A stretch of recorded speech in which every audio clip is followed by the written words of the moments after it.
उत्तराखंड में इस बार monsoon season के दौरान रिकॉर्ड तोड़ बारिश हुई थी। उसी के आधार पर यह अनुमान लगाया गया था कि सर्दियों में राज्य के ऊंचाई वाले इलाकों में भारी बर्फबारी देखने को मिलेगी। लेकिन दिसंबर का आधे से ज्यादा महीना बीतने के बावजूद ना तो औली सहित उच्च हिमालयी क्षेत्रों में बर्फबारी हुई है और ना ही बारिश। इसी बीच जनवरी 2026 में औली में नेशनल विंटर गेम्स का आयोजन प्रस्तावित है, लेकिन हालात ऐसे हैं कि पर्यटन विभाग पूरी तरह मौसम के भरोसे बैठा नजर आ रहा है। सवाल यह है कि अगर बर्फ नहीं गिरी तो क्या विंटर गेम्स हो पाएंगे, और अगर आयोजन संकट में पड़ा तो इसकी जिम्मेदारी कौन लेगा। पूरे देश में अंतर्राष्ट्रीय मानकों पर खरा उतरने वाला एकमात्र आउटडोर स्कीइंग स्लोप औली है। इसी वजह से उत्तराखंड को नेशनल विंटर गेम्स की मेजबानी मिली है। उत्तराखंड विंटर गेम्स एसोसिएशन अब तक औली में 35 नेशनल विंटर गेम्स और वर्ष 2011 में साउथ एशियन विंटर गेम्स का सफल आयोजन कर चुका है। औली आइस स्लोप को वर्ष 2010 में FIS यानी international skiing and snowboard federation से मान्यता मिली थी, जो वर्ष 2029 तक वैध है। देश में आउटडोर स्कीइंग के लिए सिर्फ 3 ही स्थान है, उत्तराखंड का औली, हिमाचल का मनाली और जम्मू कश्मीर का गुलमर्ग। इनमें औली को सबसे बेहतर माना जाता है। वहीं उत्तराखंड विंटर गेम्स एसोसिएशन के सचिव अजय भट्ट का कहना है कि वे राज्य के लिए गर्व की बात है कि एक बार फिर औली को नेशनल विंटर गेम्स की मेजबानी मिली है। उन्होंने बताया कि इस आयोजन में देश भर से करीब 300 खिलाड़ी हिस्सा लेते हैं, जिनमें भारतीय सेना, BSF, CRPF और ITBP के खिलाड़ी भी शामिल होते हैं। उन्होंने कहा कि विंटर गेम्स जैसे बड़े राष्ट्रीय आयोजन के लिए महीनों पहले से तैयारियां शुरू करनी होती हैं, जिसमें पर्यटन विभाग और औली में मौजूद गढ़वाल मंडल विकास निगम की अहम भूमिका होती है। लेकिन इस बार ना तो पर्यटन विभाग और ना ही GMVN की ओर से कोई ठोस तैयारियां गंभीरता दिखाई दे रही है। आयोजन को लेकर समय रहते सूचना देने के बावजूद विभाग की ओर से अब तक कोई ठोस प्रतिक्रिया सामने नहीं आई है। जब कोई नेशनल इवेंट उत्तराखंड में होता है तो उस पर देश विदेश की निगाहें रहती हैं, लेकिन इस बार विभागीय उदासीनता सवाल खड़े कर रही है। जी, मैं Ajay Bhatt, Auli winter game association of Uttarakhand का सदस्य हूँ। हमें आपको ये बताते हुए बड़ा हर्ष हो रहा है कि औली में हमारे पास आर्टिफिशियल स्नो मेकिंग सिस्टम है, जो लगभग 2018 से बंद है।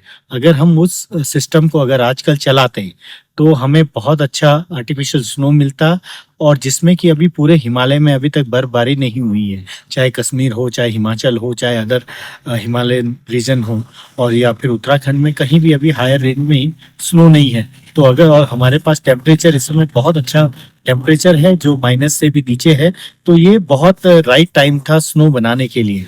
बट हमारी स्नो मेकिंग सिस्टम काफ़ी टाइम से बंद है, जिसमें काफ़ी मेंटेनेंस भी है और कई छोटे मोटे इश्यूज हैं।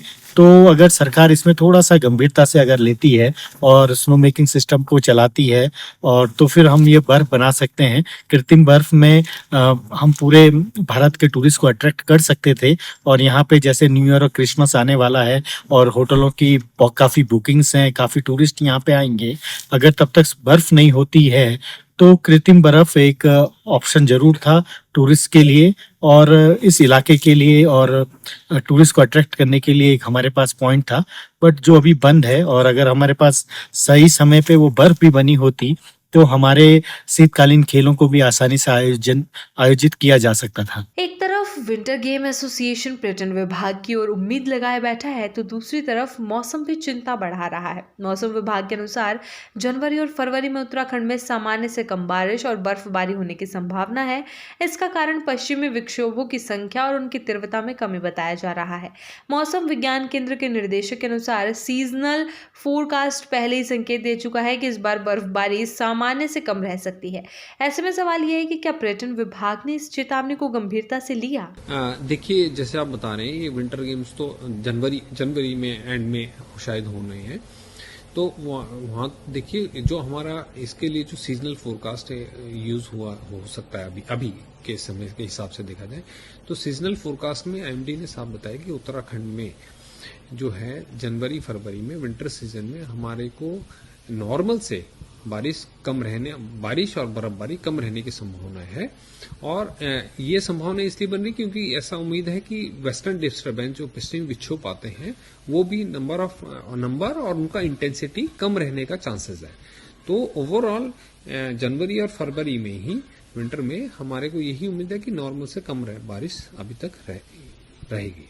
ऐसा ही संभावना बन रही है। ऐसे में अगर जनवरी में बर्फबारी नहीं हुई तो नेशनल विंटर गेम्स पर संकट के बादल मंडरा सकते हैं। औली में आर्टिफिशियल स्नो मेकिंग मशीन मौजूद है, लेकिन ये मशीन वर्ष 2018 से बंद पड़ी है, जबकि मौजूदा समय में औली का तापमान माइनस में बना हुआ है, जो कृत्रिम बर्फ बनाने के लिए सबसे उपयुक्त माना जाता है। उत्तराखंड विंटर गेम्स एसोसिएशन का कहना है कि अगर पर्यटन विभाग और GMVN समय रहते इस सिस्टम को चालू कर देते तो न सिर्फ नेशनल विंटर गेम्स कराए जा सकते थे, बल्कि न्यू ईयर और क्रिसमस के दौरान पर्यटन को भी बड़ा फायदा मिलता। लेकिन हैरानी की बात यह है कि इतने अहम नेशनल इवेंट के बावजूद विभागीय स्तर पर अब तक कोई ठोस पहल नजर नहीं आ रही है। जी नमस्कार। बड़े हर्ष की बात है कि उत्तराखंड को एक बार फिर औली में शीतकालीन खेलों की जिम्मेदारी मिली है, जो कि winter game association of Uttarakhand जो कि 1979 से लगातार औली में स्कीइंग का आयोजन करते आ रही है। और जो इसकी सबसे बड़ी उपलब्धि है 2011 में साउथ एशियन विंटर गेम्स हमारे द्वारा औली में आयोजित किए गए हैं, जिसमें पर्यटन विभाग का, उत्तराखंड सरकार का बहुत बड़ा योगदान रहा है। अभी भी हमें नेशनल जो मिला है, हमने उसकी सारी सूचना पर्यटन विभाग को दे दी है। अब हम पर्यटन विभाग से उनके पॉजिटिव नोट्स का इंतजार कर रहे हैं कि कितने जल्दी वो इसकी तिथि के लिए हमें बुलाएं और मीटिंग हो, और बस इसी का हम इंतजार कर रहे हैं, क्योंकि पूरे भारत से लगभग 250 से 300 खिलाड़ी के औली आने की संभावना है, जिसमें अलग अलग राज्यों के खिलाड़ी होंगे, भारतीय सेना के होंगे, ITBP होगा, BSF होगा, CRPF होगा। तो बहुत बड़ी संख्या में खिलाड़ी अदर स्टेट से भी इसमें आते हैं, और तैयारियां बहुत एडवांस में करनी होती है।